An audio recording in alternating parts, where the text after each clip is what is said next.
এই লিসা, হ্যাঁ তোর জলের বোতলটা একটু দিবি রে, একটু জল খাবো। আমি না জলের বোতলটা আনতেই ভুলে গেছি, যা গরম পড়েছে পুরো গলাটা শুকিয়ে যাচ্ছে রে। সরি রে, আমি না আজকেই জলটা মুখ দিয়ে খেয়ে ফেলেছি, এক্সট্রিমলি সরি রে, কিছু মনে করিস না।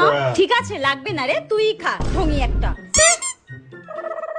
Good morning ma'am. Morning morning, বসো বসো বসো। ঠিক আছে স্টুডেন্টস, তাহলে আজকে আমরা তৃতীয় অধ্যায় থেকে পড়া শুরু করব, ঠিক আছে? হ্যাঁ ম্যাম কাশছেন? এই নিন ম্যাম, এই নিন জল নিন। আমি কোনোদিনও ম্যাম জল মুখ দিয়ে খাই না ম্যাম, এই নিন আপনি খান। দাও দাও দাও। শাকচুন্নি ডাইনি। Thank you Lisa.